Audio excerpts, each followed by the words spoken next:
시장에서 놓쳐서는 안 될 이슈에 대해서 심도 깊은 도움 말씀 들어보는 이진우의 진짜 전략 시간입니다. GFM 투자연구소의 이진우 소장 모셨습니다. 어서 오세요. 네, 안녕하세요. 네, 앞서서 FOMC 회의 결과에 대해서 간략하게 그래프를 통해서 설명을 해드렸는데 여기에서 어떤 점을 유의미하게 보셨어요? 네, 우선 파월 의장 얼굴이 많이 편안해졌죠. 관상을 보셨나요? 작년 4분기 그 트럼프 대통령의 그 압박 가운데에서도 금리를 그렇게 올리고 시장이 막 증시가 요동을 치고 그러다가 이제 1월 달 접어들자마자 금년에 그야말로 그 참 파리한 얼굴로 손까지 떨어가면서 인내심을 발휘해야겠다 앞으로 금리 인상에 대해서 이렇게 얘기할 때만 해도 굉장히 불편해 보였는데 시간이 가면 갈수록 파월 의장이 이렇게 얼굴이 편안해집니다. 편안해진다는 얘기는 일단 정치적인 압박으로부터 이제 조금 자유로워지고 있다 내지는 그쪽에 자신이 이렇게 요구를 들어주기 시작하면서 좀 덜 피곤한 것 같아요, 마음적으로. 예, 그럴 수 있죠. 그래요. 아까 이번 달은 점도표 때문에 금리 동결이 다 예상됐던 거고. 맞아요. 근데 몇 가지 이제 헷갈리는 신호들이 나옵니다. 네. 우선 이 점도표 아까 경민님께서 소개해 주셨다시피 다시 한번 이렇게 한번 보시죠. 중간값 기준으로 보시는 겁니다. 자, 금년에 이제 마지막 FOMC였으니까 현재 1.5에서 1.75 사이 현 레벨에다가 다 찍었다는 얘기였고. 그렇죠. 자, 그러면 이제 궁금한 거는 내년부터인데 내년에 이렇게 해서 중간값으로 봤을 때 내년에 동결. 자, 그 다음에 2021년 후내년 가면 중간값은 이렇게 한 칸 올라갑니다. 그러네요. 그 다음에 2022년에도 하나 정도 더 올라가고 이른바 중립금리라고 우리가 이제 묘사되는 뭐 그런 부분은 2.5%로 계속 유지되고 있는데 이것만 얼핏 보면은 그래도 연준 위원들은 앞으로 혹시나 움직이게 된다면 금리를 갖고 움직이게 된다면 인상 쪽이 아닐까. 그래서 소위 말해서 점도표는 매파적이네 라고도 읽힐 수는 있겠습니다. 그러나 우선은 연준이 그동안에 찍어왔던 점도표대로 못 움직여왔다는 거. 실제 액션을 그렇게 취하지 못했다는 거. 그다음에 여기는 그래도 의장의 영향력이 큰 것 같아요. 네. 뭐 22 같은 경우에 드라기 총재 시절에 드라기 혼자 다 했다고도 볼 수 있는 거예요. 그 숱한 유로존 회원국들의 중앙은행들, 총재들 모여있는 그리고 집행인사들 이런 와중에도 이런저런 이견이 있어도 드라기 총재가 밀어붙였던 영향이 큰데 우선 파월 의장의 기자회견 내용은 굉장히 또 비둘기적, 완화적이라고 또 해석될 수 있는 여지가 많습니다. 한번 보시죠. 자, 우선 파월 의장의 발언 중에 중요한 키포인트만 우리 경제 전망은 위험들에도 불구하고 계속 우호적이다. 성명서에서 위험들로 인한 어떤 하방 쪽으로의 불확실성하는 문구는 없앴다는 거예요. 네. 그렇지만 이 표현을 보면은 연준 내에서는 어떤 그 시장의 리스크에 대해서 아직은 조금은 우려는 하고 있다. 그러나 계속 경제 전망 우호적이다. 현 통화정책 기조는 성장과 고용을 지원하고 계속해서 적절할 듯하다. 뭐 곧 죽어도 적절하다는 거죠. 자기들은. 시장에서의 가장 큰 비판은 뭐한 짓이냐. 4번 올리고 3번 내리고 결국 제자리 걸음할 거. 뭘 그렇게 왔다 갔다 해놓고 지금 와서는 그래도 우리는 잘해오고 있었다 이런 얘기고 그리고 앞으로 금리를 갖다가 올리게 되는 경우라 하더라도 상당한 재평가. 이것은 뭐 쉽게 말해서 인플레가 어마무시하게 발생했을 때 그런 얘기였고 지금으로 봐서는 그럴 것 같지 않죠. 그 다음에 고전에 이 부분 먼저 보시죠. 기자들은 자꾸 요즘 레포 시장 지난 9월 16일부터 발생했던 그 레포 시장의 불안정성 그래서 계속해서 지금 연준이 재정정권을 갖다 매입하면서 유동성을 공급하고 있죠. 그래서 이 레포 시장의 혼란에 대해서 지금 연준이 어떻게 할 것인가를 자꾸 캐캐 물었는데 연말에 그런 식으로 나타나는 단기 자금 시장에서의 어떤 뭐 자금 압박은 이례적이지는 않다 해서 뭐 큰 문제 아닌 것처럼 얘기합니다. 그래서 앞으로도 계속 우리는 그것 때문에 어떻게 잘 해나갈까 고민 중이다 하는 건데 이 부분요. 아직은 아니지만 필요해질 경우에 쿠폰을 매입한다. 즉 여기서 이제 쿠폰을 매입한다는 얘기는 만기 1년 이하의 재정정권이 아니고 좀 만기 더 긴 국채. 이거는 곧 QE 양적 완화입니다. 지금 이미 양적 완화 4탄까지 했다는 말이 있지만 대체로의 컨센서스는 버냉키 때는 1, 2, 3까지 했다라고 우리가 세고 있어요. 네, 그렇죠. 그래서 앞으로도 양적 완화를 하면 이제 시리즈 4탄이 되겠는데 마켓워치의 흐름을 보시면은 오늘 이제 제목을 이렇게 답니다. 연준으로부터 휴지 체인지가 올 것 같다. 큰 어떤 변화가 올 것 같다. 그런데 오늘은 나오지 않았다. 네. 이 말입니다. 그래서 안에 기사를 읽어보니까 무슨 뭐 인플레 목표치에 대한 어떤 뭐 변화, 변경 뭐 이런 등등의 얘기가 있고 한데 그거보다는 이 얘기를 하고 싶은 것 같아요. 어떤 얘기요? 결국 QE4. 이게 이제 이틀 전에 나왔던 기사인데 크레딧 스위스의 전략가 그 애널리스트가 이렇게 얘기했다는 거예요. 준비해라 QE4. 왜?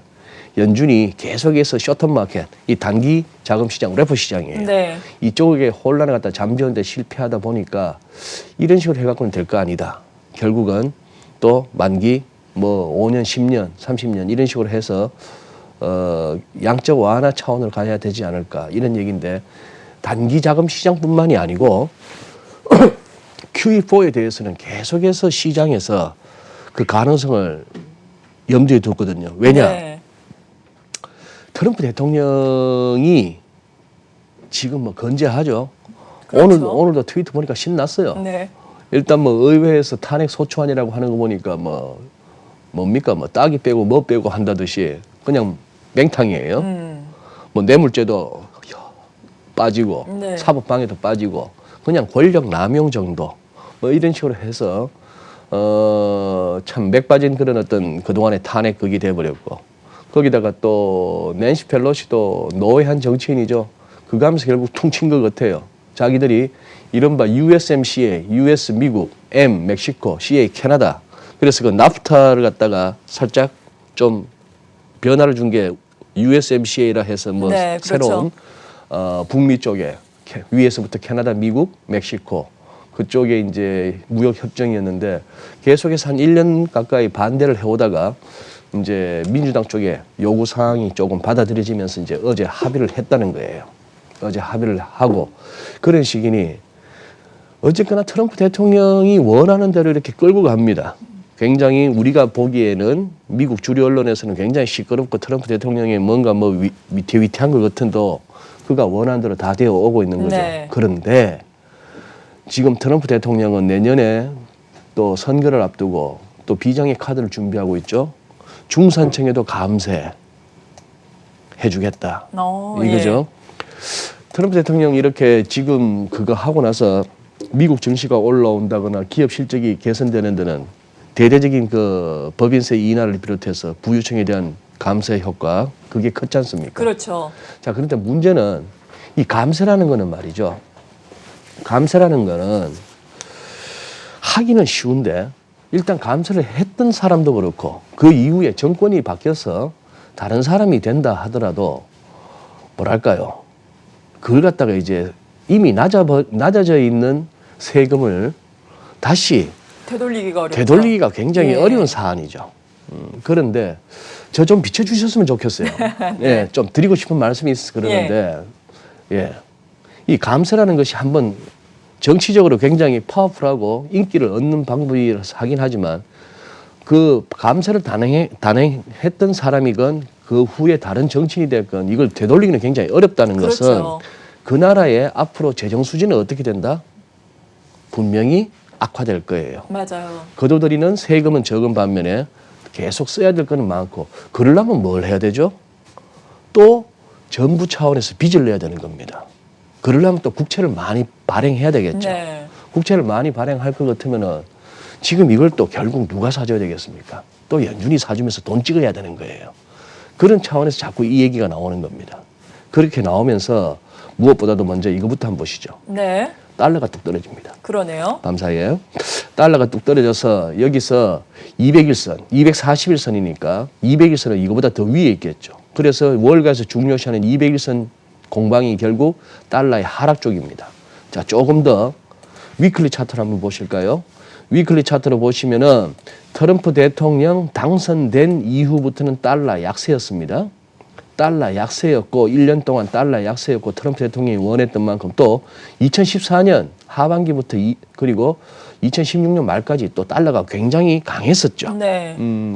이른바 통화정책 괴리라는 그 논리로 연준은 굉장히 이제 긴축적 양적 완화도 끝내고 금리를 올릴지도 모르는 반면에 유럽이나 일본은 계속해서 양적 완화, 그 차이가 달러를 강하게 했다. 뭐 이런 식으로 우리가 설명을 하고 트럼프 대통령 당선 이후에 그 역작용, 반작용 그리고 트럼프 대통령의 달러 약세 선호 뭐 이런 것들이 했다가 작년에는 2018년 또 달러가 은근히 강했습니다. 은근히 강했고 작년은 계속해서 연준이 금리를 올리던 와중이니까 또 그리고 미국이 경기가 제일 상대적으로 좋았으니까 이런 식으로 또 달러 강세를 설명을 했습니다. 그리고는 금년 들어서 2019년 이 무렵부터 해서는 달러 다시 약세로 돌 거야 했는데 은근히 강했다가 이제 올해를 넘기기 전에 달러 약세에서 기운이 빠지는 모습이 나오기 시작했죠. 기술적으로도 사실 이 2018년 접어들어서부터의 이 상승 추세선을 물고 내려왔기 때문에 달러 강세는 끝났다. 달러 인덱스 기준으로 그런 얘기가 있었다가 어느 정도 추세선 깨진 거 확실해라는 어떤 시장의 확인 과정 이후에 지금 여기서 어제 파월 의장의 그런 내용은 기자회견 내용이나 연준의 스탠스로 봐서는 향후 달러는 좀 약해질 수 있겠다. 또 돈 좀 풀겠구나 하는 그런 생각을 갖다가 불러일으키는 거죠. 그러다 보니까 지금 그거 합니다. 다만 경민 씨 제가 그냥 네. 시작했으니까 예, 시장 말씀 전반적으로 이어가시죠. 다 말씀드릴게요. 미국 증시가 고만고만했어요. 오르긴 올랐는데. 요즘에. 오르긴 올랐는데 그렇게 화끈하진 않았단 말입니다. 네. 자, 점도표도 조금 이게 매파적으로 가자 싶다가 파월 의장 말을 들어보니까 그래도 파월 의장은 나 확실한 비둘기라고 인식해줘라는 것을 갖다 얘기한 것 같고 은근히 벌써 시장 일각에서 회자되던 QE4의 가능성에 대해서도 별로 부인하지 않는 상당히 힌트를 둔 듯한 그런 상황인데 여기서 일단 일간으로는 3110포인트 여기가 일간 일목균형표의 기준선 전환선이 지금 수렴해 있는 데가 3110포인트입니다. 지금 3141인데 이 부분이 지지되는가 여부가 결국 15일 날 다가오는 일요일 날 관세 부과 여부 확인해보고 또 뭐 미중 간의 무역 협상이 그때까지 타결이 될지 이제 며칠 안 남았네요. 그렇죠. 그런 상황에서 뭐 관세를 부과하든 안 하든 연기하든 그 어떤 뉴스가 나오든지 간에 그 무렵에도 이 레벨이 지지가 된다면은 그 다음에 즉 그리고 묘하죠. 월요일 날 말씀드렸던 이 긴 상승 추세 끝에 나온 아래 꼬리 달린 위클리 캔들 이걸 갖고 뭐 망치니 교수형이니 해서 지금 교수형의 가능성 네. 확인이 필요하다고 말씀드렸잖아요. 그러다 보니까 이 마지막 매수세가 들어오다 보니까 아직까지 싱싱한 더 새로운 돈이 시장에 못 들어오다 보니까 지금 지지부진한 겁니다. 재료는 나쁘지 않은데도 불구하고 그런 상황이라서 지금 조금 뭐랄까요. 그걸 봐야 될 것 같아요. 어떤 거요? 15일 날 예. 이후에 시장의 반응을 한번 확인해야 될 것 같습니다. 거기서도 지금 기술적 지표들은 사실 좀 네. 버겁다고 하고 있거든요. 그런 상황이고 하지만 하나만 더 금리나 브라질도 결국 밤사이에 5%에서 4.5%로 50bp나 낮췄습니다. 그렇죠. 브라질 역사상 최저 금리입니다. 네. 우리 기억나잖아요. 브라질 국채 투자 한참 그 붐을 일으킬 때 브라질은 금리가 10몇 프로에 유익할 때 우리나라 80년대처럼. 네. 그랬던 그건데 자 일간 차트 보시면은 그렇게 지금 이제 금리 인하라는 그에도 불구하고 상승률은 0.26%에 불과한 게 보이죠. 그래서 이제 금리 인하 카드가 주가를 막 팍팍 끌어올리지는 못한다는 생각. 네. 그리고 월간 차트로 보면은 자 금융위기 때 이렇게 한번 했다가 이러고 나서 트럼프 대통령 당선 이후부터 해서 지금 이렇게까지 이렇게까지 왔으니 여기서 한눈에 봐도 와 참 많이 올랐다 싶은 와중에 전부 왱왱왱왱 사이렌 울리는 와중에 여기서 금리 인하를 해도 주가의 어떤 상승 탄력은 그렇게 높지는 않은 뭐 그런 정도의 그 상황인 것 같습니다. 그러니 요약하자면은 파월을 비롯한 연준에서는 우리 때문에 시장 망했다 소리는 절대 안 듣겠다. 네.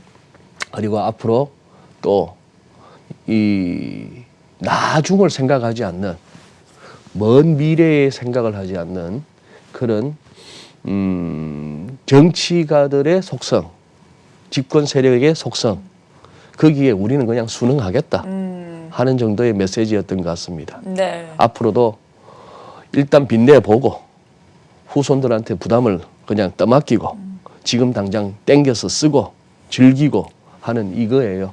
그래서 그렇다면은 뭐 투자자들이 투자하는 시장에서는 그렇게 얘기하죠. 야, 그런 거 뭐 도덕적으로 뭐 그게 타당하다, 불합리하다 이런 얘기 하지 말고 우리는 돈 네. 벌면 되잖아. 뭐 이렇게 가야 되는 그런 쪽이니까. 그럼 돈 벌려면은 지금은 빠질 때는 아니네. 뭐 이런 식의 어떤 그럴 수 결론이 있죠. 나오는 거죠. 네. 네. 자, 이제 공은 또 미중 간의 무역 협상 1차 협정이 이루어지는지 15일에 정말 추가 관세가 대중국 제품에 대해서 부과가 되는지 이 여부가 될 텐데 일단 주초에는 여러 가지 이야기가 있었죠. 월스트리트저널이 보도를 하면서 이번에 관세 부과는 연기가 될 것이다. 또 이런 얘기가 나왔는데 또 나바로 무역정책국장 같은 경우에는 이 대통령이 결정할 일이다. 아직은 모른다라고 신중론을 또 펼쳤어요. 네. 어떻게 전개가 될까요? 물론 뚜껑을 열어봐야 알긴 하겠습니다만. 피트 나바로는 약간의 노이즈입니다. 네. 예, 그 양반이 워낙에 중국에 대한 반감이 대단한 것 같아요. 네. 그래서 어느 정도 뭐 정서적으로 트럼프 대통령하고 그런 부분이 맞아서 저렇게 백악관에서 지금 활동을 하고 있는 것 같은데 네. 심지어 그 전에 한번 사진도 보여드렸던 10월 11일 날 그때 류허 앉혀놓고 그거 했던 우리 1단계 무역협상 타결됐으라고 발표할 때 뒤에 들리는 얘기로는 그 직전에 진짜 방송국에서 막 그 오버오피스 막 밀고 들어오기 직전에 네. 상당한 격론이 있었는데 아마 그랬던 것 같아요. 나바로가 들리는 얘기가 아니 이런 식으로 대충 확답도 받지 않고 이렇게 협상 타결이라고 하면 안 됩니다 하면서 막 약간 핏대를 좀 올렸나 본데 캄다운 피터 이렇게 됐나 봐요. 트럼프 대통령이 야, 네. 넌 조용히 있어 뭐 이런 식으로 하고 나서 그렇게까지 했다고 하니까 그래서 뭐 다들 중국 측도 미국 측도 그렇게 나오고 있죠. 결국